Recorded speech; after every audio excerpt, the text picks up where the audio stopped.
नमस्कार प्यारे विद्यार्थियों, मैं आपके साथ डॉक्टर कांतराज पूनिया और ये अपना पॉलिटिकल पॉइंट। एक कमीशन हाल ही में बहुत चर्चा में है, वो है पे कमीशन। पे कमीशन को लेकर बहुत सारे लोग अपनी अपनी बातें अपनी अपनी तरीके से कह रहे हैं और उसमें वो ये बता रहे हैं कि कर्मचारियों के इतने वेतन बढ़ जाएंगे। उनकी जगह वो ठीक होंगे, मैं वहां नहीं जाना चाहता। मैं विद्यार्थियों के लिए बात करता हूं और ये प्लेटफॉर्म विद्यार्थियों के लिए है, इसलिए मैं विद्यार्थियों के हिसाब से ही इस कमीशन की बात करूंगा। क्योंकि जो विद्यार्थी मेरे से पूछते हैं कि सर ये सवाल ये क्या है, ये कमीशन काम कैसे करता है, ये होता क्या है, ये कैसा कमीशन है, आठ आज तक 8 बने हैं तो 8वां पे कमीशन इतनी चर्चा क्यों हो रही है। जबकि फिटमेंट फैक्टर की बात करना, पेमेंट बढ़ने की बात करना, ये बात सरकारी कर्मचारी करते हैं और करनी चाहिए, वो उनका हित है, सीधी सी बात है, वो उनकी बात करते हैं। मगर विद्यार्थी जो हैं उनको तो ये अभी समझना जरूरी है कि ये कमीशन है क्या और काम करता कैसे हैं और इन काम करने का तरीका क्या रहता है। और खासतौर से दूसरी तरफ एक बात आप देख रहे हैं तो पेंशनर्स जो हैं वो एक विरोध कर रहे हैं या वो अपना ऑब्जेक्शन लिए हुए थोड़ा निराश लग रहे हैं। मुझे लगे कई बार मैं बात करता हूं उनसे तो वो लगता है कि साहब हमारे साथ गलत नहीं होगा, तो मैं कई भ्रम भी दूर हो जाएंगे इस बात से। और मैं लीगल तरीके से बात करूंगा, कानूनी परिप्रेक्ष्य में बात करूंगा और सीधी सी बात है जो रियलिटी है, यथार्थ है, उसको लेकर ही बात करनी चाहिए। न कि आपको ये मैं कहूं कि फिटमेंट फैक्टर ये रह जाएगा, पेमेंट इतना बढ़ जाएगा, तो ये एक मजाक लगता है। ये यूट्यूब पे चलने वाले वीडियो के साथ में चल जाएगा, वो बात अलग है। पर मेरा उद्देश्य यह है कि विद्यार्थी को समझ में आए, जन सामान्य को समझ में आए, एक व्यक्ति जो वास्तव में इससे इसका कोई ज्यादा लेना देना नहीं है, पे कमीशन उसको मिलेगा कि नहीं मिलेगा उससे मतलब नहीं है, उससे ये मतलब है कि ये काम कैसे करता, लोग इतना क्यों सोचते हैं इसके बारे में, उसे इस बात का पता चले। मैं आपको एक बहुत सिंपल सी बात बताना चाह रहा हूं कि पे कमीशन होता क्या है। बड़ी सिंपल सी चीज है। पे कमीशन एक सरकारी कमीशन होता है, यानी ये पूरी तरीके से एग्जीक्यूटिव बॉडी द्वारा नियुक्त होता है, यानी ये सरकारी एक प्रकार का आयोग है। पहली बात तो ये सरकारी आयोग का मतलब ये हुआ विद्यार्थियों कि ये कोई पार्लियामेंट के लॉ द्वारा बनाया गया कमीशन नहीं है, ये कोई कॉन्स्टिट्यूशन में इसका कोई प्रावधान नहीं है, ये एडवाइजरी कमीशन है, सलाहकारी, जो सरकार को सलाह देता है, सरकारी है। दूसरी बात, ये सलाहकारी कमीशन है, यानी एडवाइस देता है सरकार को कि पे कैसे बढ़ाया जाए, कितना बढ़ाया जाए, क्या फिटमेंट फैक्टर रखा जाए। क्या केवल यही काम नहीं करता बल्कि ये भी देखता, पेंशनर्स को लेकर भी देखता है और बाकी जो लोग हैं उनके लिए भी ये ध्यान में रखते हुए पूरा अच्छी तरीके से जो इनके टीओआर होती है, टर्म ऑफ रेफरेंस जो है, उसको ध्यान में रखता है, जो सरकार जारी करती है और उसके आधार पर ये रिपोर्ट देता है। ये एक्सपर्ट बॉडी है, ये जो है इसमें विशेषज्ञ होते हैं और विशेषज्ञ ये काम करते हैं कि भाई कैसे, कितनी महंगाई बढ़ी और महंगाई के हिसाब से क्या करना चाहिए, इस पर ये अपनी परामर्श देते हैं। मानना कि नहीं मानना सरकार की मर्जी है, सरकार यदि उसके एडवाइस को मानती है तो ठीक है और नहीं मानती है तो नहीं माने। दूसरी बात, इस पर जो टर्म ऑफ रेफरेंस है, यानी सरकार जो इस पर कुछ निर्देश देती है कि भाई इस हिसाब से आपको काम करना है, जो हाल ही में बड़े विवादास्पद है, तो वो रेफरेंसेस इनको ध्यान में रखने चाहिए। कई बार ये होता है कि वो ध्यान नहीं रखते, सही बात तो ये है, और डायरेक्ट क्या करते हैं, अपने हिसाब से नई बात भी कह देते हैं। ऐसा कृष्णा कमीशन यानी 6 पे कमीशन ने ऐसा किया था और सरकार ने एक्सेप्ट भी कर लिया था, तो वो अलग बात है।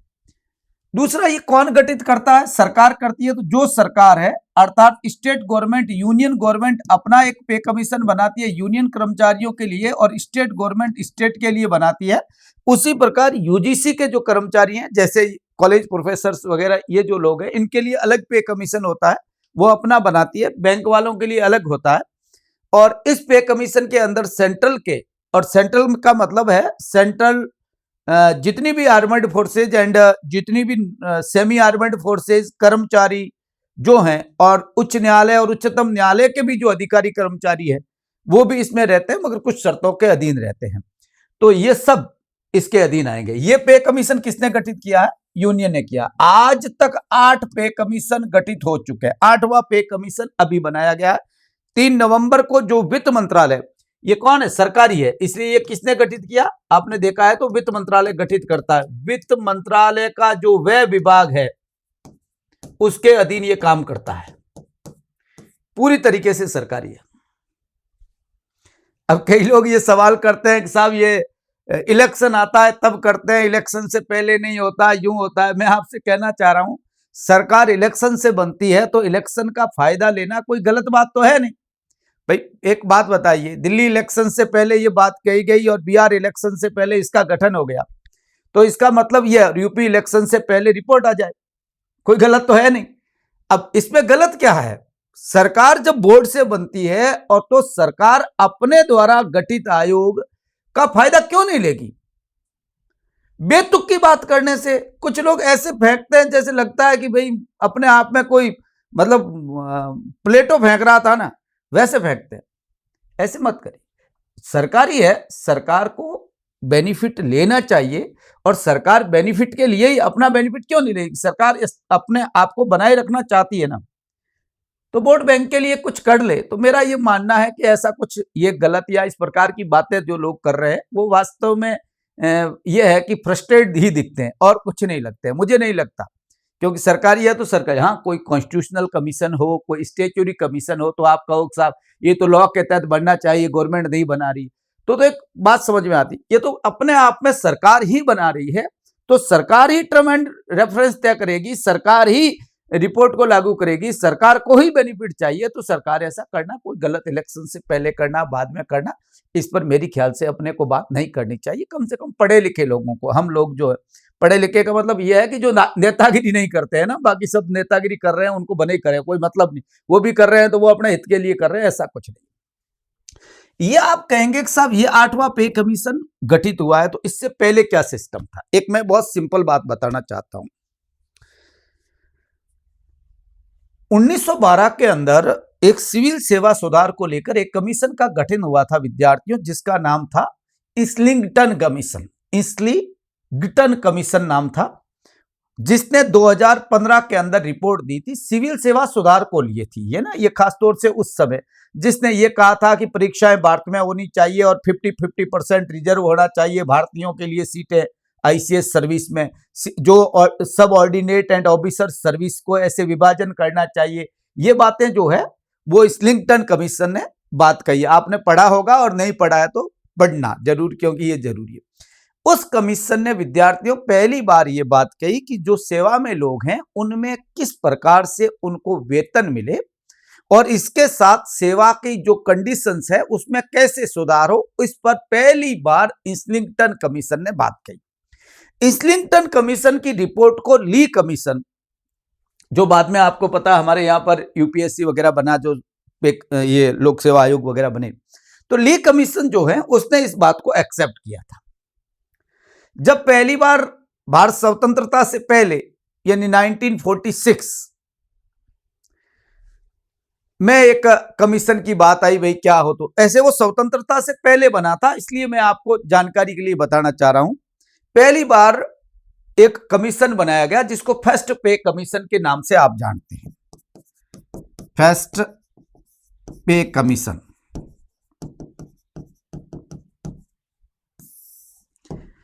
1946 ये आपको रिपोर्ट आई थी 1947 में, 1946 में ये गठित हुआ था और 1947 1 जुलाई को इसकी रिपोर्ट आई थी। मैं आपको बताना चाहता हूं, अब कई लोगों ने यहां इस बार भी कह रहे हैं कि पे कमीशन बहुत लेट गठित किया गया। अरे भाई, तो 1 जनवरी 2026 से लागू होना है, तो रिपोर्ट तो भले इससे पहले भी तो ऐसा हुआ है कि 2-2 साल बाद आई है।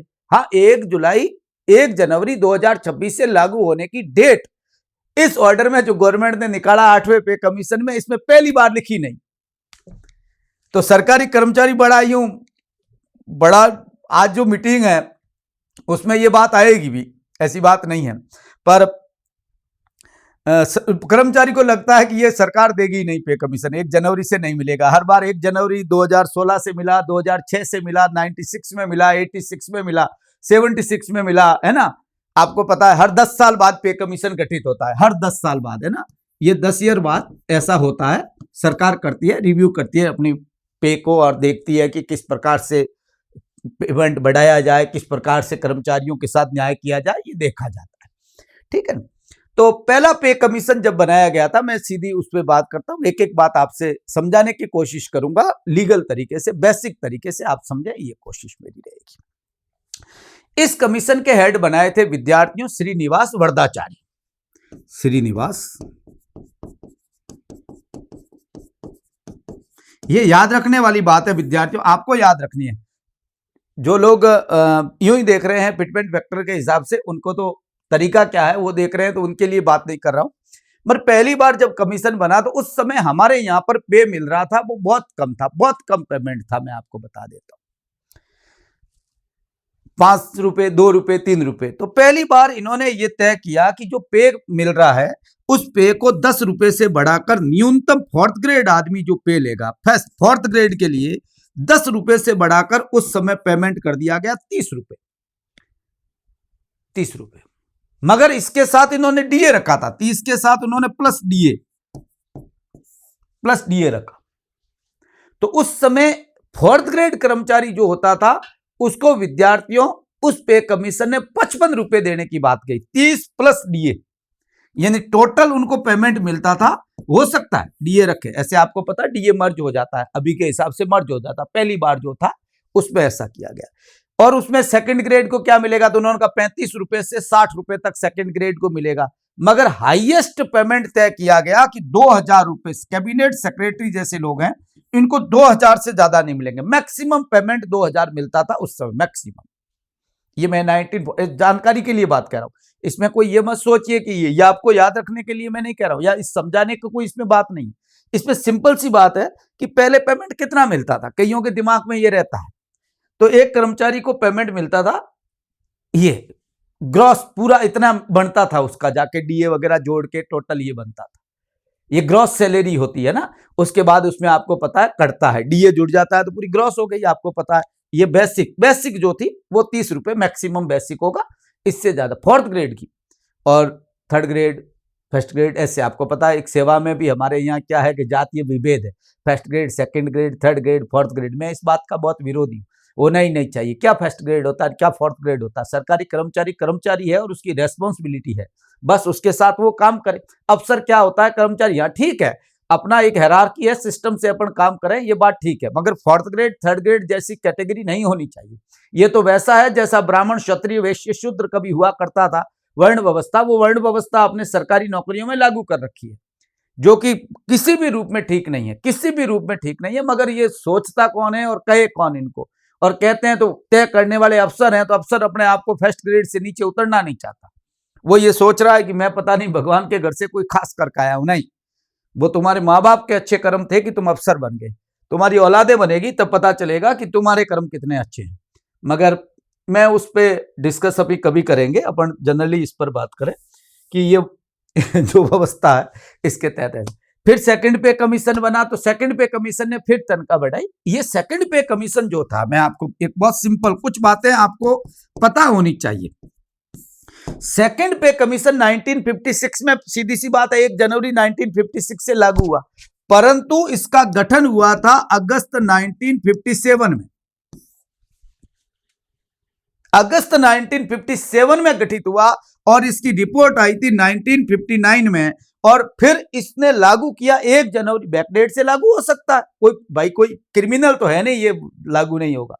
सिविल मामला है, सीधी सी बात है, वेतन का मामला, लाभ का मामला, बैकडेट से गवर्नमेंट ने 1 जनवरी 1956 से लागू कर दिया। 2 वर्ष से इसने रिपोर्ट दी। तो ये लोग जो कह रहे हैं ना कि पे कमीशन लास्ट लेट गठित हुआ, ये बात है बेतुक की बात है, कोई मतलब इसका कोई तुक नहीं है। उसने ये तय किया कि कम से कम वेतन 30 रुपए जो है वो 80 रुपए मिले, और मैक्सिमम 3000 रुपए इन्होंने तय किए। ठीक है ना। इस पे कमीशन के विद्यार्थियों हेड बनाए गए थे, वो बनाए गए थे एक दास से, जे दास करके नाम था। उन्होंने पहली बार ये सेकंड के ये हेड थे। ठीक है, ये 2 कमीशन हो गए। थर्ड कमीशन बना। मैं इसलिए ये सब बातें इसलिए कह रहा हूं ताकि आपको ध्यान रहे कि पहले ऐसी हुआ है, ऐसा नहीं कि पहली बार हुआ। रघुवीर दयाल साहब इसके हेड हुआ करते थे, रघुवीर दयाल। थर्ड पे कमीशन के मुख्य जस्टिस हुआ करते थे। इन्होंने विद्यार्थियों 1900 ये गठन हुआ था, बहुत लेट हुआ था ये गठन, 66 में लागू होना था, मगर गठन सरकार ने किया 70 में,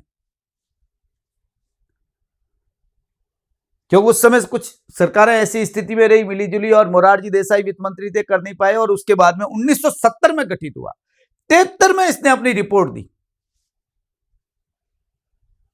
73 में रिपोर्ट दी, और 73 में रिपोर्ट देने के बाद में बहुत कम, इसमें ज्यादा पेमेंट नहीं बढ़ा, बहुत कम पेमेंट बढ़ा, 180 से जो था ज्यादा पेमेंट जो है वो मेरे ख्याल से 185 कर दिया गया, ऐसा कुछ बेसिक रखा गया, और बहुत लेट में गठित हुआ।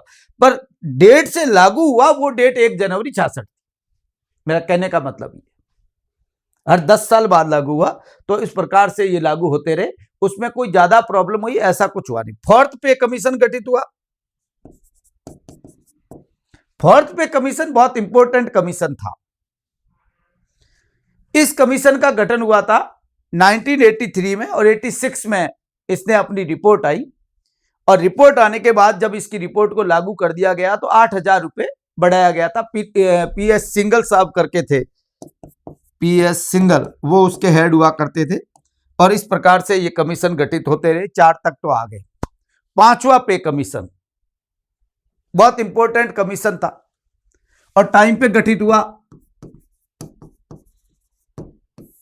बहुत इंपॉर्टेंट बात थी कि बहुत टाइम पे गठित हुआ, 94 में गठित हो गया ये।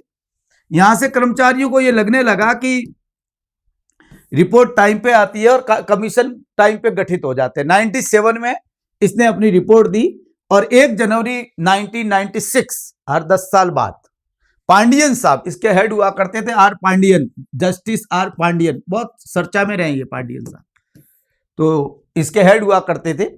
और इन्होंने खास काम यह किया कि कई जो पे ग्रेड थे, स्केल थे, उस स्केल को उन्होंने मर्ज करते हुए बहुत कम कर दिया, 29 ही कर दिए गए, और 2500 रुपए कम से कम और 30,000 रुपए मैक्सिमम सैलरी तय की थी उस समय। यह बहुत इंपॉर्टेंट बात है इस पे कमीशन की। और मर्ज करना, पहली बार जो स्केल थे, पे स्केल थे, उनको मर्ज करने का काम किया गया था, ये इन्होंने किया था।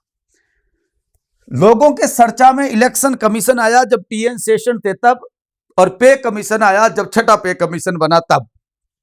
कर्मचारियों को पेमेंट मिला, ऐसे लगने लगा, लखपति हुआ कर्मचारी, ऐसे लगने लगा कि मुझे लाख रुपए मिल रहे हैं, 1.5 लाख मिल रहे हैं, ऐसा पहली बार कर्मचारी को लगा। ये 6 पे कमीशन से लगा। इससे पहले कोई ज्यादा कर्मचारी का पेमेंट जैसी कोई ज्यादा बात नहीं थी, ठीक है, महंगाई भी कम थी और पैसा भी नहीं था, हमारे पास भी ज्यादा क्या था इस टाइम में, हमारे पास भी ज्यादा कुछ नहीं था, सीधी सी बात है। तो यहाँ बहुत अच्छी स्थिति आ गई थी हमारी।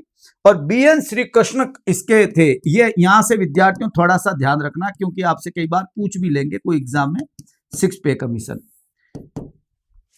ये इसके हेड बनाए गए।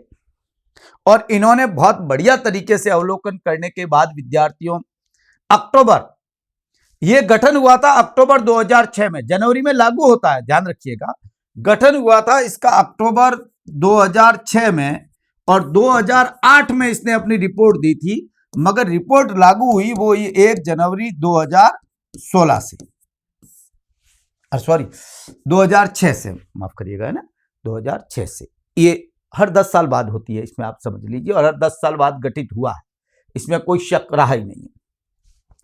इन्होंने कहा कि ग्रेड में पीबी होना चाहिए, पीबी सिस्टम आया, पे बैंड सिस्टम जिसको बोलते हैं, और इसमें लोग जो है फर्स्ट ग्रेड सेकंड ग्रेड से ज्यादा इस पर जोर देने लगे, फर्स्ट ग्रेड वाले, कि आप किस पीबी में आते हैं, तो वो कह रहा था, कोई कहता पीबी 4 में आता हूं, कोई कहता था पीबी 3 में आता हूं। तो जो थर्ड ग्रेड फर्स्ट ग्रेड थे उनको भी क्या हुआ कि 1-2 कैटेगरी में हो गए कि पीबी 4 मिलना अपने आप में ऐसा लगता था कि बहुत बड़ा हो गया हूं मैं, बहुत बड़ा, बहुत स्पेशल बात थी ये। और जबरदस्त पेमेंट बढ़े, जबरदस्त तरीके से पेमेंट बढ़ाए गए।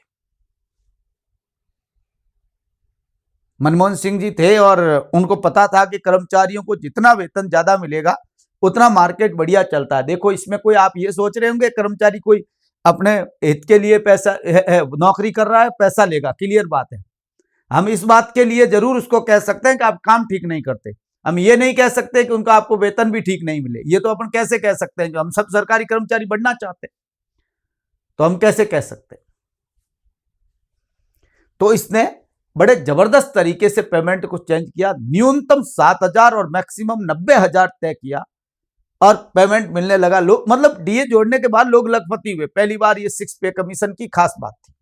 पेमेंट भी बढ़ा, पीबी भी मिलने लगा लोगों को, लोग बड़े खुश हुए। और चर्चा में भी आया कि कर्मचारियों के पे कमीशन क्या होता है, क्योंकि एक तो यहाँ पर ये जो है व्हाट्सएप वगैरह ये भी आ गए, तो चर्चा होना जायज था। 7th पे कमीशन जो है, एनडीए गवर्नमेंट आ गई थी इस समय, और एनडीए गवर्नमेंट ने 7 पे कमीशन को गठन किया। मैं गवर्नमेंट का नाम इसलिए ले रहा हूं कि गवर्नमेंट, ए.के. माथुर साहब इसके हेड थे, आपको जानकारी हो तो ए.के. माथुर साहब की अध्यक्षता के अंदर यह गठित हुआ। इसने तय किया कि मिनिमम वेतन 18,000 रुपए होना चाहिए। यहां मैं कुछ बातें आपको और बात बताना चाहता हूं। जनरल 2000 ये जो है, इस 7 पे कमीशन जो है, इसकी एक खास बात थी कि बहुत पहले गठित हुआ। तो पहले गठित हुआ तो टाइम पे रिपोर्ट आई। इन 2014 में गठित हुआ था ये फरवरी में, और नवंबर 2015 में रिपोर्ट आ गई, और 2016 में ये लागू हुई। तो अब वो लोगों के जहन में यही है कि पे कमीशन की रिपोर्ट पहले आ जाती है फिर लागू होती है, ये जहन है। बाकी ऐसा तो है नहीं कि पहले आपने देखा है 2-2, 3-3 साल बाद में गठित हुए हैं। ठीक है, टाइम पे जो 10 साल बाद लागू होना है उस डेट से उन्हें लागू किया गया और एरियर दिया गया, ये बात ठीक है।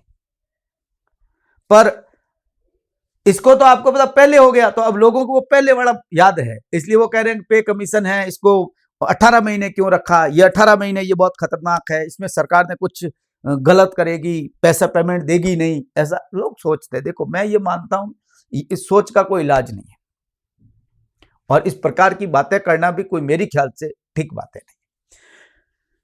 इस समय कर्मचारी जो यूनियंस है, यहां एक बहुत मैं सिंपल बात बताना चाहता हूं। पे कमीशन में कर्मचारी यूनियन के मेमोरेंडम लिए जाते हैं। जितने भी यूनियंस हैं उनके मेमोरेंडम आते हैं, वहां के जो यूनियंस बनी हुई है वो यूनियंस जाती है, बुलाते हैं, उनके साथ विचार विमर्श करते हैं, और वो कहते हैं कि कर्मचारियों की हमारी स्थिति है, ग्राउंड ड्यूटी है, हमारा इतना पैसा मिलना चाहिए, ये पेमेंट होना चाहिए, वो अपनी बात कहते हैं। समझ में आ रही है? उनकी बातों को ध्यान में रखा जाता है, और रखा जाता, हर बार रखा जाता है, इसमें कोई बड़ी बात नहीं। तो कर्मचारी यूनियन ने यहां कहा था कि साहब हमारा पेमेंट मिनिमम 25,000 होना चाहिए। उस समय मुझे याद है, इसलिए मैं आपसे कह रहा हूं, 25,000 रखा गया था सेंट्रल गवर्नमेंट के, और फिर समझौता 22,000 पे हुआ लास्ट कमीशन के मेंबर्स, एक्सपर्ट्स और उनके बीच का। और जाते जाते ये कागजों में आते आते क्या हुआ, हमारे वित्त मंत्री साहब स्वर्गीय, आपको पता है वो चले गए, अलग बात है, अरुण जेटली साहब ने पता नहीं कौन सा कॉल किया, और किया, उसमें कोई शक नहीं है ना, ये कोई मतलब मैं कोई बार की बात नहीं कर रहा हूं। तो ये कॉल आया और उसके बाद ये यहां आके रुक गया। अब सरकार है, सरकार जो कहे वो करना है, तो ये हुआ, और 2.5 लाख रुपए मैक्सिमम पेमेंट तय किया गया। बहुत सिंपल। इसमें एक खास बात थी कि एक तालिका बनाई गई, और बहुत सरल तालिका है। हर आदमी, कोई भी सिंपल से सिंपल कर्मचारी अपना आपको फिटमेंट देख सकता है कि मेरा फिट कहां हूं, मैं कहां पर जाऊंगा तो कहां ठीक हो जाएगा, ये एकदम क्लियर हो गया था। उसके साथ एचआरए में बड़ा चेंज हुआ, 8%, 16% एंड 24% कर दिया गया। फिर उसने कहा 50% हो जाएगा, तो फिर आपका 9% हो जाएगा, एचआरए 9% हो जाएगा, ऐसे बढ़ाने की भी बात कही गई। जो अलाउंस मिलते थे पहले, 196 अलाउंस कर्मचारियों को मिलते थे सेंट्रल गवर्नमेंट के, उसकी संख्या घटाकर 132 कर दी गई। और बड़ा इंपॉर्टेंट ये कमीशन जो था, इसने काम किया। ये कोई मतलब मैं कहूं ऐसा कुछ है नहीं। अब सवाल है 8th पे कमीशन का, और काम कैसे करता है। ये बड़ा सिंपल सी बात है, और क्या होगा, बहुत इंपॉर्टेंट बात है। 8th पे कमीशन गवर्नमेंट ने गठित किया है विद्यार्थियों, 3 नवंबर को ऑर्डर किया है। वित्त मंत्रालय के वह विभाग द्वारा आदेश निकाला जाता है, और सरकार का आदेश है, सीधी सी बात है। तो इसमें गठित किया गया, और 3 नवंबर का आप देखेंगे तो एक ऑर्डर है 2025। ये कोई लेट है, ऐसी बातें करना बुद्धिमान लोगों के लिए ठीक नहीं है। 1 जनवरी से लागू होना है, तो वो जनवरी से लागू होना चाहिए। इसमें 1 जनवरी लिखी हुई नहीं है। जितने भी पहले पे कमीशन बने उसमें ये लिखा हुआ था कि 1 जनवरी 2016 से लागू होगा, 1 जनवरी 2006 से लागू होगा, 1 जनवरी 1996 से लागू होगा, 86 से लागू होगा, 76 से लागू होगा, 66 से लागू होगा, 56 से लागू होगा और 46 से लागू होगा। ये लिखा हुआ 56, पहली बार 56 से, तो ऐसे 46 जो 46 से लागू होगा, ऐसी बातें लिखी हुई थी। यहां कुछ नहीं लिखा हुआ। तो लोग ये सोचने लगे, सोचना तो कर्मचारी क्या है कि ज्यादा फ्री रहता है तो वो ज्यादा इस पर सोचता है, इसमें कोई बड़ी बात नहीं। पहली बार महिला अध्यक्ष बनाई श्रीमती रंजना प्रकाश देसाई। बहुत इंपॉर्टेंट बात यह है, श्रीमती रंजना प्रकाश देसाई। एक के नाम से काम नहीं चलेगा, आपको इसके साथ 2 और मेंबर है, उनका नाम याद रखना पड़ेगा। एक हमारे मेरे ख्याल से पेट्रोलियम में है पुलक घोष साहब हैं, बहुत अच्छे अर्थशास्त्री हैं, जानकार है, एक्सपर्ट है। और एक पंकज जैन, ये ऑर्डर साइट पे पड़ा है, कोई सबको पता है, नाम याद रखना चाहिए। मैं जो हमारे स्टूडेंट हैं उनसे मैं बात कहना चाहता हूं कि हमें इस बात का ध्यान रखना चाहिए कि कौन कौन लोग बने। इसमें इन्होंने एक बात कही है कि 18 महीने में अपनी रिपोर्ट देंगे। कोई गलत बात नहीं है, भले रिपोर्ट 18 महीने से देंगे, आप लागू कब करेंगे ये बात है। लागू वाली इसमें बात है नहीं। लोग ये कह रहे हैं कि पेमेंट कितना बढ़ेगा, तो कोई कह रहा है इसमें फिटमेंट फैक्टर ये रहेगा, इसमें किसी ने कहा ये रहेगा, किसी ने ये रहेगा, ऐसी बात होती है। अब मैं आपको बताना चाह रहा हूं, सेंट्रल गवर्नमेंट के 50 लाख कर्मचारियों के साथ विद्यार्थियों 65 लाख से ऊपर पेंशनर्स हैं। पेंशनर्स थोड़े ज्यादा चिंता में हैं। पेंशनर्स इसलिए ज्यादा चिंता में है कि उन्होंने कुछ चीजें ऐसे शब्दावली यूज की, किसमें टर्म ऑफ रेफरेंस के अंदर उन्होंने ऐसी बातें लिख दी जो वास्तव में ऐसा लगता है कि कहीं सरकार गलत तो नहीं। जैसे मैं आपको एक बात बताऊं, उन्होंने एक लाइन लिखी टर्म ऑफ रेफरेंस के अंदर, मैं बता रहा हूं टर्म ऑफ रेफरेंस भी क्या होता है। उसमें लिखा कि जो गैर अंशदायी पेंशन योजना है, गैर अंशदायी का मतलब है 2004 से पहले के जो पेंशनर्स है ना, जो गैर अंशदायी है। बाद वाले आपको पता है 10% अंश कटता है, एनपीएस और अब यूपीएस का चल रहा है, आपको पता है वो क्या होगा, अलग बात है, उस पर कभी और बात करेंगे और बड़ी अच्छी तरीके से, टेक्निकल इश्यू पर टेक्निकल तरीके से बात। उसमें लिखा गैर अंशदायी पेंशन योजनाओं की अवित्त पोषित लागत को ध्यान में रखें। अब यहां वो अर्थ निकाल रहे हैं, वो कह रहे हैं हमारे लिए ये बात लिखी है अवित्त पोषित, इसका मतलब हमें क्या है, कुछ नहीं, हमारे लिए पे कमीशन नहीं। तो कईयों ने भ्रम फैलाया स्टार्ट में, जब पे कमीशन का ऑर्डर हुआ उस दिन हमारे जैसे कई पेंशनर खड़े हो गए, ऐसे नहीं है, हमारे को बाहर रखा गया, पेंशनर्स के लिए कुछ नहीं मिल रहा है। ऐसी फिर किसने समझाया, कब का बाहर रहेंगी, तो है ही नहीं लिखा हुआ। हाँ, लैंग्वेज थोड़ी सी हार्ड है, दिल को ठेस पहुंचाने वाली है। सॉफ्ट लैंग्वेज गवर्नमेंट को लिखनी चाहिए, मगर देखो कोई 17-15 साल रहेगा तो उसकी लैंग्वेज हार्ड हो ही जाती है ना। आदमी, आपको पता, हम तो आपको पता, कांस्टेबल बने तो हमारी लैंग्वेज बदल जाती है, टोन बदल जाती है। तो सरकार 15 साल से काम कर रही है, टोन बदल गई, क्या करे, सरकारी कमीशन है। यहां मैं कहूं कि सरकार ने क्यों टोन बदल दी, तो आप कहेंगे साहब टोन ठीक कैसे करें, तो वो बात हमारे पास है ही नहीं, हम ऐसा कुछ कर ही नहीं सकते। तो ये बात आपको थोड़ा सा ध्यान रखना है कि ऐसा कुछ नहीं। अब देखो, मैं आपको कमीशन काम में तरीका क्या है।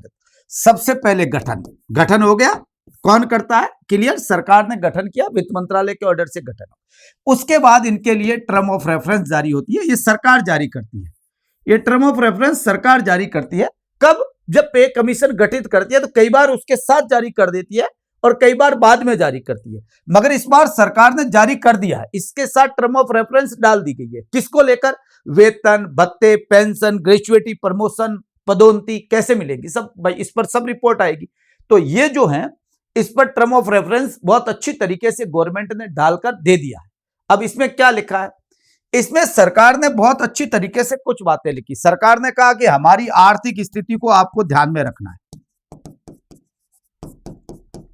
बहुत अच्छी बात है, हर सरकार लिखती है, ये लिखना।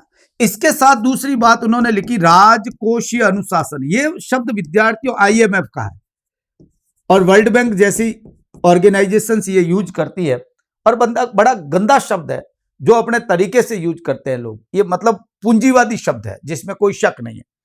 और ये यूज किया, इसका मतलब ये उस चीज से प्रभावित रहेंगे, इसमें कोई बात नहीं।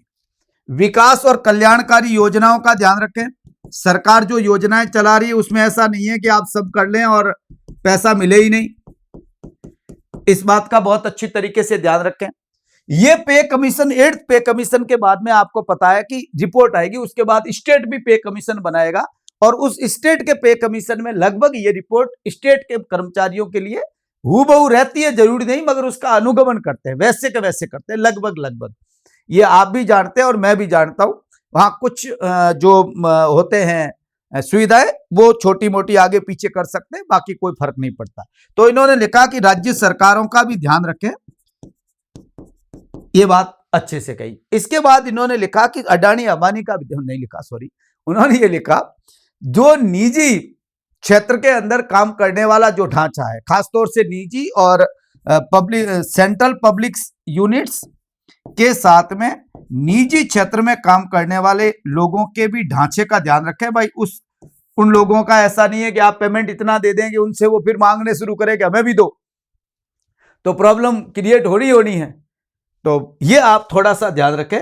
और पेंशनर्स के लिए जो लिखा, आप समझ गए, बार बार शब्द यूज करने से किसी की भावनाओं को ठेस पहुंचे, मैं ऐसा नहीं करना चाहता। उन्होंने लिखा अवित्त पोषित लागत, ये शब्द बड़ा दिल पे उनके आघात किया। मैं भी मानता हूं, मैं भी कल पेंशनर हो जाऊंगा। आज मैं, आपको पता है बहुत अच्छी तरीके से मैं कर्मचारी हूं, कल पेंशनर हो जाऊंगा। तो ये आपको ऐसे नहीं सोचना चाहिए। कोई कर्मचारी, आप भी सोचिए कि मेरा बेटा काम कर रहा है, यदि कोई नौकरी में नहीं है तो बेटा काम कर रहा है, ये सोचिए। आप बनना चाह रहे तो आप सोचिए मैं जाऊंगा कल। तो ये चीजें ऐसे काम करती है ना, कोई इसमें आप और मैं करें ऐसा कुछ है नहीं। अब इसके बाद क्या होगा, इसके बाद डाटा एनालिसिस होता है। डाटा का मतलब यह है कि सरकारी कर्मचारी जितने भी हैं, यूनियंस हैं, उन यूनियन से मांगा जाता है कि भाई आप अपनी अपनी रिपोर्ट दो, क्या चाहते हैं आप, क्या करना चाहते हैं, कैसे करें, क्या हो।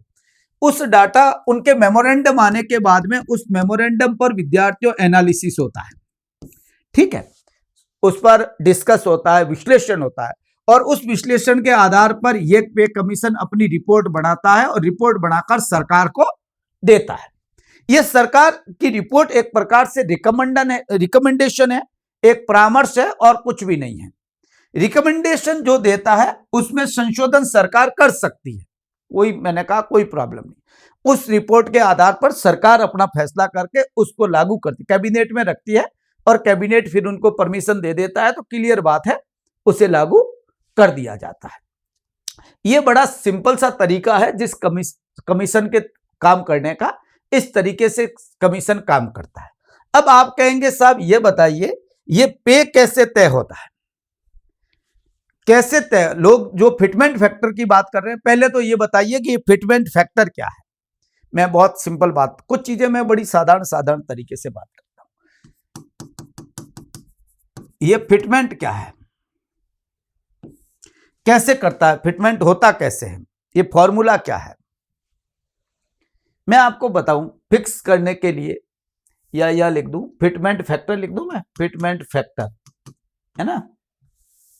ये फैक्टर का मतलब ये है, या ये कहूं कि पेमेंट को, जो वेतन है उसको तय करने का जो एक फॉर्मूला अपनाया जाता है जनरली, और ये फॉर्मूला आया कहां से। एक तो ये जनरली स्टूडेंट के दिमाग में रहेगा, तो मैं आपको बताऊं, एक ब्रिटिश अर्थशास्त्री थे, नाम था accord, doctor accord, doctor accord.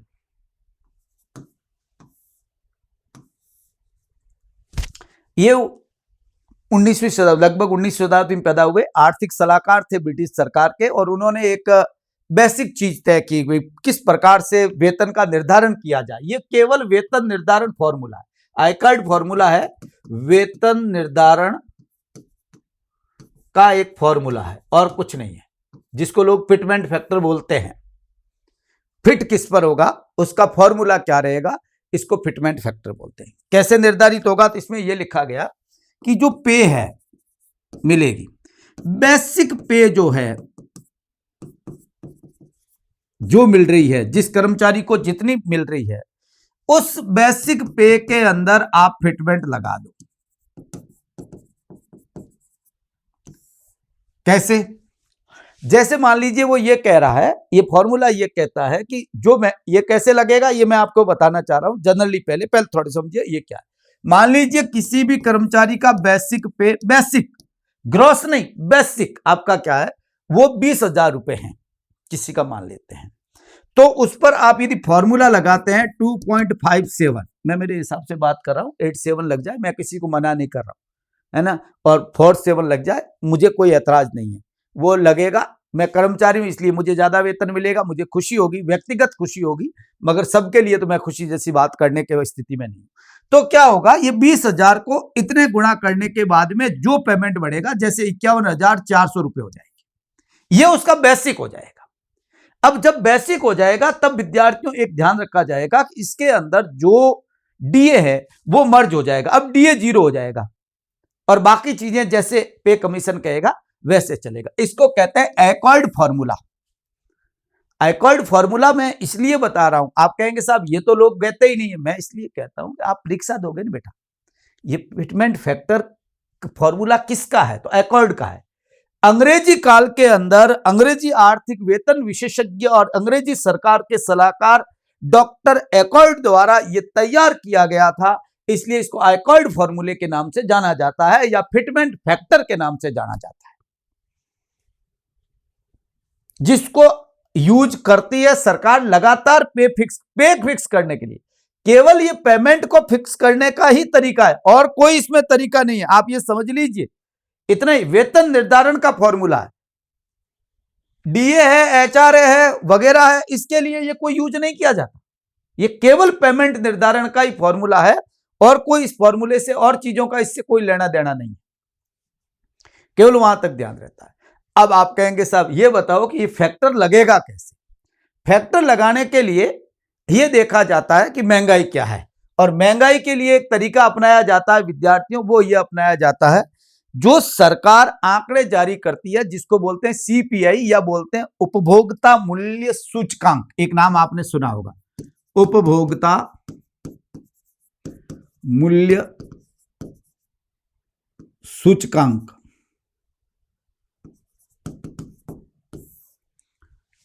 मेरे ख्याल से सबने सुना है, और नहीं सुना है तो अब समझ लीजिए क्या है मूल्य सूचकांक। सरकार द्वारा जारी किया गया, खास तौर से महंगाई कितनी है, कितनी बढ़ी है, कैसे बढ़ती है, कैसे काम, एक साल के अंदर उसका क्या महंगाई की दर रही, इस पर ये सरकारी, पूरी तरीके से सरकारी है, पूरी तरीके से सरकारी, आप ये समझ लीजिए पूरी तरीके से सरकारी। ये काम क्या करता है, आप कहेंगे साहब ये काम करता है महंगाई मापने का। मूल बात है ये बेस रखता है अपना, बेस इसको बनाया जाता है 100 को, और 100 को बनाने के बाद में वो ये तय करते हैं, जैसे आधार वर्ष बनाएंगे। आधार वर्ष जो है, जैसे हमारा आधार वर्ष इन्होंने रखा 2012, 2012 को 100 मानेंगे, समझ में आ रही मेरी बात। और 100 मानकर यदि वो कहते हैं कि अब महंगाई 160 हो गई, इसका मतलब हो गया कि 60% महंगाई बढ़ गई। 100 बेस रहेगा, बेस ईयर 100 मानेंगे, और बेस ईयर प्रेजेंट टाइम है वो 2012 है। इसको आधार मानकर वो तय करते हैं कि कितनी महंगाई बढ़ी। ये सरकारी है, पूरी तरीके से सरकारी है, पूरी तरीके। दो प्रकार का होता है इसमें, एक कंबाइंड होता है और एक होता है इंडस्ट्रियल वर्कर के लिए। दो प्रकार की सीपीआई, इसको सीपीआई बोलते हैं इकोनॉमिक्स की भाषा में, या कहे उपभोक्ता मूल्य सूचकांक हिंदी में, कोई उससे फर्क पड़ने वाली बात है नहीं, कुछ भी कहें आप इसको। इस आप कहेंगे इसको और क्या होता है, एक तो महंगाई देखी जाती है, और महंगाई के साथ में यह सरकार काम करती है, इस आधार पर विद्यार्थियों डीए बढ़ाती। ये कोई गड़बड़ हो गई। इसके आधार पर सरकार क्या करती है, सरकारी कर्मचारियों का डीए कितना बढ़ेगा यहां तय होता है। वेतन आयोग जब गणना करेगा तब यह सीपीआई यूज करेगा। मैं आपको बताना चाहता हूं, वेतन आयोग इसको यूज करेगा कि वेतन कितना बढ़ेगा, ये यूज करे। तो जो पे कमीशन काम करना है वो सीपीआई को बेस बनाएगा। मेरा कहने का मतलब ये सरकारी नीतियों के अंदर इसका यूज किया जाता है। इसके साथ एक और होता है जिसको बोलते हैं एनएसएस, नेशनल सैंपल सर्वे, जो एनएसओ के अधीन है, स्टैटिक्स ऑफिस के अधीन, नेशनल स्टैटिक्स ऑफिस के अधीन काम कर रहा है। अब ये जो है ये भी एक सर्वे है, पर ये परसेंटेज में नहीं देता, ये बताता है कि महंगाई कितनी है, बड़ी है और कैसी स्थिति है, इसको ये बताता है हमारा सैंपल सर्वे, ये महंगाई को बताता है। और सरकार इस पर बहुत ध्यान रखती है, इसलिए सरकार यहां पर इंटरफेयर करती रहती है। सरकार बताती है कि भाई कितनी पेमेंट बढ़ा। जैसे मैं आपको बताऊं, अप्रैल 2025 के अंदर सरकार इसने रिपोर्ट दी कि जो महंगाई बढ़ी है वो 3.16% बढ़ी है। तो सरकारी कर्मचारियों का डीए बढ़ा, वो 3% ही बढ़ा। आप कहेंगे साहब इतनी तो बढ़ी नहीं, जबकि रियल में देखा जाए तो महंगाई जो है वो वास्तव में एनएसएस ऐसे मानते हैं कि 8 से 9% महंगाई बढ़ी। एनएसएस का मूल काम है उपभोग व्यय, रोजगार, बेरोजगारी, स्वास्थ्य, सामाजिक, इस पर बात करता है ना। खर्च में कितनी बढ़ोतरी हुई ये बताता है एनएसएस। मगर ये दोनों मिली हुई तो है भाई, एक दूसरे से जुड़े हुए। ये बजट योजनाओं का आधार होता है। नेशनल सैंपल सर्वे की जो रिपोर्ट होती है वो बजट और योजनाओं का आधार बनता है, और पे कमीशन का आधार बनता है, डीए का आधार बनता है, सरकारी कर्मचारियों का बनता है, वो बनता है सीपीआई। तो एक सीपीआई बास्केट है जिसको बोलते हैं सीपीआई बास्केट, सीपीआई बास्केट। आप कहेंगे साहब ये सीपीआई बास्केट क्या होता है? मैं बड़ा सिंपल तरीके से आपको बताऊं।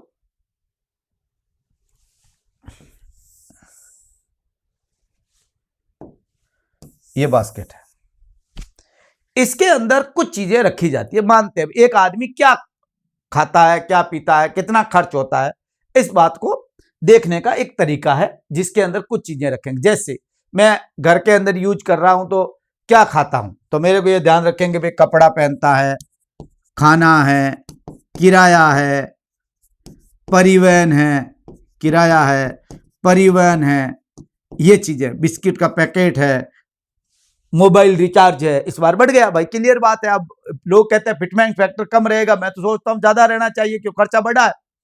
तो ये इसमें रखेंगे सब चीजों को, और देखेंगे एक आदमी की मासिक जरूरत में कितना पैसा खर्च होता है, कितना खर्च होता है। जैसे बिस्किट का पैकेट रखा तो एक आदमी 5 रुपए, मान लीजिए एक महीने में 4 बिस्किट के पैकेट यूज करता है, तो मानते हैं ऐसे एक वो बास्केट फॉर्मूला निकालते हैं भाई अपन कितना, एक आदमी का महीने का खर्चा कितना है। फिर ये देखते हैं कि एक व्यक्ति उसका परिवार का खर्चा कैसे काम करता है, परिवार पर कैसे उसका जो है रहेगा वो देखते हैं। तो इसमें भोजन, कपड़ा, मेरा कहने का मतलब मकान, बिजली, दवाई, शिक्षा, सब इसमें रहता है ना, परिवहन सब इसमें लेगा। आम लोगों के यूज की जाने वाली वस्तुएं जो हैं उसकी एक बास्केट होती है। अब यहां क्या करती है सरकार, मैं आपको मजाक बताता हूं थोड़ी सी। बिस्किट का आपने पैकेट रखा, बिस्किट का पैकेट का मतलब है एक टाइम था 16 बिस्किट आते थे, बाद में 12 आने लगे और अब 8 आ रहे हैं। सरकार, बिस्किट तो कम हो गए, पैकेट रहा, तो सरकार तो इसको भी पैकेट गिन रही है, इसको भी पैकेट गिन रही है, इसको भी पैकेट गिन रही है। भाई खाने वाले, भाई एक तो 16 बिस्किट का पैकेट था, 12 का है, अब 8 का है। सरकार कह रही 8 वाले बिस्किट का पुड़ा पहले 5 रुपए में आता था, अभी भी 5 रुपए में आ रहा है, कोई महंगाई नहीं बढ़ी। अब कहेंगे साहब ऐसा होता है, ऐसा तो होते होते 80 साल निकल गए, ऐसा होते होते निकल गए। और होता ऐसे है, ये बास्केट ऐसे काम करती है, तो बढ़ती नहीं महंगाई। भाई वेट कम हो गया। आप मुझे बताओ, आप कोई चीज रखते हैं उसमें, तो ये मानते हैं कि भाई एक मकान में रहते थे, एक टाइम किराया था वो 3,000 रुपए थे, उसमें 3 कमरे में 3 मिल जाते थे। आज एक कमरे के 3,000 है, तो आज भी मकान 3,000 में मिल रहा है, इसका मतलब महंगाई कम बढ़ी। या 3500 मिल रहा है, इसका मतलब जो महंगाई बढ़ी वो इतने परसेंटेज बढ़ी। ऐसे सरकार तय करती है। तो ये जो है, ये प्रॉब्लम ये है कि सीपीआई के आंकड़े जो यूज होते यही होंगे, इसमें कुछ नहीं है, मगर इसके आंकड़े सरकार के कंट्रोल्ड होते हैं, इसलिए सरकारी आंकड़ों में सरकार महंगाई बहुत कम बताती है ताकि उनको वेतन बहुत कम बढ़ाना पड़े। लोड नहीं बढ़े सरकार पर, लोड नहीं बढ़े। एक तो बड़ी बात यहां है, वित्तीय अनुशासन का यहां बहुत अच्छी तरीके से ये लोग सेट कर देते हैं। दूसरा ये है विद्यार्थियों, मैं बहुत सिंपल बात बताऊं, ये तो फैक्टर आप समझ गए कि इस आधार पर होता है, लीगल तरीका ये है। हमारा प्रैक्टिकल एक और तरीका बताना चाहता हूं। वर्ल्ड बैंक और आईएमएफ दोनों अपनी रिपोर्ट में स्पेशल कह चुके हैं कि जो आपका वित्तीय अनुशासन है वो बेहतर रखिए। वित्तीय अनुशासन शब्द आ गया। आईएमएफ वर्ल्ड बैंक ने यह कहा कि आपका बजटीय घाटा जो है वो आईएमएफ और वर्ल्ड बैंक ने क्लियर कर दिया कि वर्ल्ड बैंक ग्रुप है, इन्होंने 4% से ज्यादा नहीं होना चाहिए। यदि होता है हम आपको ठीक नहीं मानेंगे, हमारी नजर में आपकी क्रेडिट खराब होगी, क्रेडिट गिर जाएगी। क्योंकि भाई किसी देश की क्रेडिट भी थोड़ी, क्रेडिट के आधार पर तो ये लोन देंगे, पैसा देते हैं ये लोग, और हमारी क्रेडिट खराब हो गई, साख खराब हो गई तो क्या होगा? तो ये क्रेडिट तय करने वाली जो एजेंसियां, भले स्टैंडर्ड एंड पुअर, सैक, कोई भी है ना, मैं उसके मूडीज है, आपको पता है बहुत अच्छी तरीके से इंटरनेशनल एजेंसियां तय करती, तो हमारी क्रेडिट गिर जाती है इसके आधार पर। प्रेजेंट टाइम में विद्यार्थियों, मैं आपको बात बता देता हूं कि 5.1% हमारा घाटा चल रहा है, ज्यादा चल रहा है। और सरकार ने G20 के सम्मेलन के अंदर यह प्रॉमिस किया कि हम 2025 तक यह स्थिति पैदा कर लेंगे कि 4.5% तक ले आएंगे। जो 5.1 है उस घाटे को हम 4.5% तक ले आएंगे। हम बहुत तेजी से काम कर रहे हैं, आप टेंशन मत लीजिए। अब गवर्नमेंट ने यहां पर पेमेंट बढ़ा दिया कर्मचारियों का, तो यह घाटा और यह प्रोमिसेस गवर्नमेंट के जो इंटरनेशनल बॉडीज के सामने हैं उसका क्या होगा? ज्यादा बढ़ा दिया। लोग कहते हैं कि आप फिटमेंट फैक्टर 2.86 रख दो। भाई यहां फिटमेंट फैक्टर में समझ गए, यहां आप 2.86 रख दो, तो पेमेंट बढ़ने के साथ में यदि 10% भी पेमेंट बढ़ गया तो मैं आपको बता देता हूं कि यहां इमेज खराब हो जाएगी। और ये कैपिटलिस्ट है, ये लोग कोई कर्मचारियों का ध्यान नहीं रखते, इनका कोई मतलब नहीं है। आप कहेंगे हम इनका क्यों मान रहे हैं? नहीं माने तो कहां जाए भाई, मुझे बताइए। मानना तो इनका पड़ता ही, हमारे को तो इस पर बहुत सारी योजनाएं ये लोग चलाते हैं। आंगनवाड़ी कार्यकर्ता लीले कपड़े ऐसे ही थोड़ी पहनती, कहीं ना कहीं तो चाहिए ना। तो ये बहुत वित्तीय अनुशासन हमारे ऊपर बहुत दबाव है, सच बात है। और फॉरेन का इसमें कोई मतलब, कोई सरकार दबाव में ऐसा नहीं, है तो करना ही पड़ता है, क्लियर बात, आपको अच्छी तरीके से पता है। WTO जैसे की जो शर्तें होती है वो हमारे पर बाध्यकारी होती है। भले हम संप्रभु हैं तो वो तो एक संप्रभुता वाली बातें हैं, हर देश पर है, कोई इंडिया पर थोड़ी है, वो हर देश पर है। भाई आपको वर्ल्ड मार्केट के अंदर अपनी जगह रखनी है तो आपको काम ऐसे करना पड़ेगा। यदि आप इस प्रकार से काम नहीं करेंगे तो सीधी सी बात है, हम इसको ठीक नहीं मानेंगे। तो बहुत बड़ी प्रॉब्लम। तो फिटमेंट फैक्टर क्या रहेगा, अब अनुमान लगा लीजिए। पहली बात तो ये, मैं कोई इस पे चर्चा करूंगा तो आपको बुरा लगेगा, मगर मेरा ये मानना है सरकार कुछ हटके करती है और अच्छी सरकारें अच्छे फैसला करती है, तो मेरा ये मानना है कि फिटमेंट फैक्टर लगभग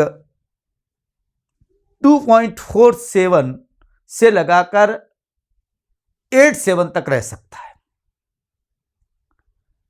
और यदि ऐसा रहता है, भले यहां होगा, मुझे पता है यहां क्रेडिट कुछ पे कमीशन लागू होता है तब कुछ क्रेडिट हमारी इमेज प्रभावित होती है, मगर होगी। मगर सरकार के कर्मचारी एक फिक्स, आपको पता है अच्छी तरीके से वफादारी के साथ वो लोग टैक्स भरते हैं, तो वो फैक्टर यहां काम करेगा। और महंगाई जो है आप अच्छी तरीके से जानते हैं, यहां भी हमारी स्थिति बहुत कर्मचारी की ज्यादा बढ़िया है, ऐसा कुछ नहीं है, खर्चा चलता है। केवल हम जो लोग हैं, टीचर लोग हैं, इनका तो मतलब घर खर्चा चलता है। लोग कहते हैं टीचर कंजूस है, मास्टर का मतलब है बिस्किट खा के सोड़ा, ऐसा नहीं है। मास्टर जीता वैसे है, दूसरे लोगों के पास है बहुत, उनके पास और कुछ कर लेते हैं, उनका इंडेक्स अलग काम करता है। टीचर का इंडेक्स आपको पता है जिस तरीके से काम करता है उस तरीके से काम करता है। तो और मैं मानता हूं इसमें कुछ गलत नहीं है, सबको ऐसा होना चाहिए, मगर वो आप भी जानते हैं कि ग्राम सेवक जो क्या होता है, उसकी स्थिति क्या होती है और एक टीचर की स्थिति क्या होती है, ये कहने की जरूरत नहीं है। भले ही वो प्रोफेसर हो, भले ही वो कुछ भी हो, उससे बात मैं नहीं कह रहा हूं, मगर है तो ये का ये। तो कुछ चीजें यहां पर मेरा ये मानना है कि ऐसी हो सकती है। ये एक बात। दूसरी बात यह है कि भाई इलेक्शन प्रभावित होते हैं, ये पर तो अपने को बात करनी नहीं चाहिए। मेरे ख्याल से ये कुछ भी गलत नहीं है। इलेक्शन के दौरान होगा, 2028 तक खींच लेंगे, भले खींच लें, 2028 तक खींच लेंगे तो भी मैं तो ये कहता हूं कि 1 जनवरी 2026 से लागू हो जाना चाहिए। 1 जनवरी 2026 से लागू हो गया तो ठीक है। तो कई लोग कहते हैं कि मर्ज हो जाएगा, वैसे हो जाएगा, मिलेगा कुछ नहीं, वो कर देंगे। देखो, सरकार के फैसले हैं, मैं उस मामले में तो एक्सपर्ट हूं नहीं, पर यह जरूर मैं जानता हूं कि सरकार कभी भी कर्मचारी का बुरा करेगी, ऐसी सरकार नहीं होती। अपनों का कोई भी, मैं जो है, मैं मेरे घर का कैसे बुरा करूंगा? हम सरकार के घर के हिस्सेदार हैं, हमारा बुरा होगा ऐसा तो कुछ हम मान नहीं सकते। हाँ ठीक है, कुछ चीजें, कई लोग कहते हैं पैसा तब आएगा, वहां आएगा, वो नहीं है। अब एक बात इसमें जरूर है जो सरकार को करने चाहिए थी, वो ये है कि साहब इसमें 1 जनवरी 2026 लिखना चाहिए था, जो लिखा नहीं। ये मुझे नहीं पता क्यों नहीं लिखा, क्या नहीं लिखा, या कुछ लोग ऐसे काम करते हैं कि उसको अलग दिखाने के लिए कुछ नाटक अलग कर देते हैं, वो बात अलग है, मगर लिखना चाहिए और सही तारीख पर लागू होना चाहिए, ये बहुत जरूरी है। मिनिमम जो पेमेंट है 4th ग्रेड का, वो बेसिक मेरा ये मानना है कि कम से कम 50 से नीचे नहीं आनी चाहिए। 50,000 रुपए आपको मिनिमम रखो, भले ही ऊपर वालों को पे आप कम कर दो, उसमें फिटमेंट फैक्टर अपने तरीके से, मगर न्यूनतम वेतन में आप कम से कम वहां ध्यान रखो, क्योंकि वहां पर एक सामान्य आदमी होता है, उसका कोई बैकग्राउंड भी नहीं होता है। 4th ग्रेड में जो लगता है वो आदमी बहुत सिंपल होता है और उसके परिवार का लोड बाकी से उस पर ज्यादा होता है, इसलिए उसके फैक्टर को बहुत अच्छे से ध्यान रख के मिनिमम जो पेमेंट है वो 50 के आसपास होना चाहिए। देखो, मेरा मानना है, होना का नहीं होना वो उनकी मर्जी है, जैसा करेगा वो करेंगे। दूसरा, बोनस जो है हमारा, जो जाता है पैसा जो सरकार के अंदर, और उसमें कम्यूटेशन जो मिलता है, उसको विद्यार्थियों 15 साल की जो लिमिट है बढ़ने की, वो 11 साल कर दिया जाए, 10 साल कर दिया जाए। पहले क्यों आप इतना लंबा खींचते भाई? आप ऐसे क्यों हमारे पैसा हमें देकर, हमें से ही ब्याज लेकर, हमसे ही भुगतान करवा रहे हो? ये तो मतलब एक प्रकार के सरकारी कर्मचारी के साथ कुछ तो गलत हो ही रहा। तो ये कुछ ध्यान रखना चाहिए। और मेरा ये मानना है कि ये जो लक्ष्मण रेखा जो है, जिसको TYR बोलते हैं, पे कमीशन की, इस लक्ष्मण रेखा को जरूर पे कमीशन जब डिस्कस करेगा और जो उनके मेमोरेंडम्स आएंगे सरकारी कर्मचारियों के यूनियंस के, तो अच्छे से रखेंगे। और सरकारी कर्मचारियों की जो यूनियंस है, उनसे मैं ये कहना चाहता हूं, मैं कोई कहने का हक नहीं रखता, कोई एक्सपर्ट नहीं हूं, पर ये कहता हूं कि आप देखिए, वहां गद्दारी मत कर लेना। साल तुम क्या है, 58-59 साल के होते हो और समचागिरी में मर जाते हो एक MLA की सीट के लिए, टिकट के लिए, और वहां जाकर तुम गद्दारी करते हो सभी कर्मचारियों के साथ। ये मैंने देखा है, पुलिस के साथ हुआ था विद्यार्थियों, और पुलिस का पेमेंट मैं कहना चाहता हूं कि मास्टर के बराबर था, और टीचर का एक आदमी जो बाद में लोगों का भगवान बन गया, मगर सबसे घटिया इंसान था, जिसने उस समय पूरे के पूरे पुलिस के पेमेंट का, एक पे कमीशन से वंचित हो गए। आज पुलिस वालों को देख लो, 4th ग्रेड के पेमेंट के बराबर आ गए। ये लोग मेहनत नहीं करते, ये लोग करते हैं। आप भाई, एक दो पुलिस वाला भ्रष्ट होगा, पुलिस भ्रष्ट थोड़ी है, पुलिस वाले भ्रष्ट है, और उनको जो पेमेंट मिलता है, आज देख लीजिए, एक टीचर के बराबर पेमेंट लेता तो एक होता है यार, आदमी को पेमेंट तो सही मिलना चाहिए। क्यों? एक भैरव सिंह किसी की सरकार थी, मैं किसी का नाम नहीं लेना चाहता, DG थे, उन्होंने बाद में भले ही आप महान बन गए समाज में आकर, जब आप सिस्टम में थे तब तो आपने अपने लोगों का, जो परिवार के आपके हिस्से थे, उनका तो आपने नुकसान कर ही दिया। ये तो सबको पता है, नाम लेने की जरूरत नहीं है। अब ये कोई मैं कहूं ऐसा थोड़ा ही, मगर वहां आपने गद्दारी की, क्योंकि इसकी यूनियन नहीं होती इन लोगों की। और ये क्या, सरकारी ऊपर बैठे हुए अफसर होते हैं, ये वहां जाकर सरकार से हाथ मिला लेते हैं, उनको तो कोई फर्क नहीं पड़ता, वो तो ऐसे ही भ्रष्ट है, उनको फर्क नहीं पड़ता, और वहां जाकर हाथ मिलाकर काम कर ले। या यूनियंस के जो होते हैं, सिविलियंस के जो यूनियंस है, उनके क्या करते हैं, ये जो सेक्रेटरी होते हैं, जनरल सेक्रेटरी होते हैं, प्रेसिडेंट होते हैं, ये पार्टियों के साथ जुड़े होते हैं, और वहां जाकर चमचागिरी में अपना नाक कटवा देते हैं और कहते हैं साहब नाक बढ़ गया। अरे रंग लगाने से नाक थोड़ी बढ़ा है, नाक तो कटा है। और वहां जाकर हजारों कर्मचारियों, क्योंकि वहां अपनी बात को आप ईमानदारी से रखो।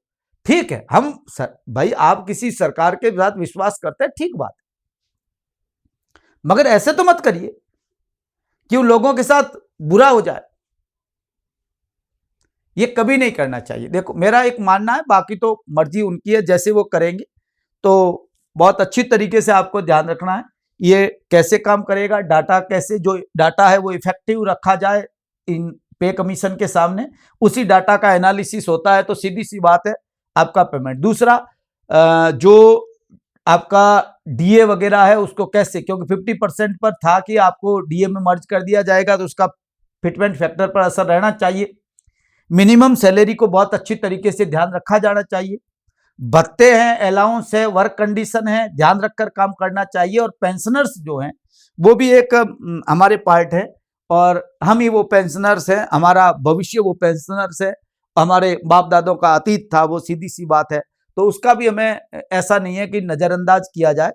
और पेंशन जो है उसके लिए हम कभी बात करेंगे कि कैसे होनी चाहिए, क्या मिलनी चाहिए, या राजस्थान के लिए तो जो है आपको अच्छी तरीके से पता है क्या है। मगर मेरा ये मानना है कि जनरली आपको पे कमीशन समझ में आ गया होगा कि ये एक सरकारी कमीशन है जो काम करता है एकॉर्ड फॉर्मूले को यूज करते हुए, सीपीआई के आंकड़े लेकर अपनी एक डाटा एनालिसिस करके रिपोर्ट देता है। और उसको रिपोर्ट एक सलाहकारी रिपोर्ट होती है, परामर्शी रिपोर्ट होती है, एडवाइजरी है, और वो रिपोर्ट सरकार अपने तरीके से लागू करती है। मेरे ख्याल से इसमें कोई प्रॉब्लम नहीं है। थोड़ा सा इन बातों को बहुत अच्छे से मैं समझता हूं कि ध्यान रखना चाहिए, और आंकड़े के भी ध्यान रखिए। ये अलग बात है, सीबीआई के अलग आंकड़े आप सब देखेंगे तो पता चल जाएगा क्या क्या रहे। मैं ज्यादा डिस्कस इसलिए नहीं करता कि ज्यादा बात करने से पॉलिटिक्स लगती है, लगता है ये कि आदमी पॉलिटिक्स करता है, ये नहीं लगना चाहिए। और ये मैंने इसलिए कहा है, आप यदि इस चीज को आप लोगों तक पहुंचाएंगे, लोग जागरूक होंगे, समझदार बनेंगे कि हाँ ऐसा नहीं ऐसा होता है। इसलिए समझदार बनाइए, और लोगों तक यदि ये बात पहुंचनी चाहिए। मेरा ये मानना है कि रियलिटी क्या है ये पहुंचनी चाहिए, है ना। तो कोशिश करिए आप और हम सब जागरूक बने, सतर्क बने, और इसके साथ अपने काम के प्रति ईमानदार बने। धन्यवाद विद्यार्थियों, थैंक यू।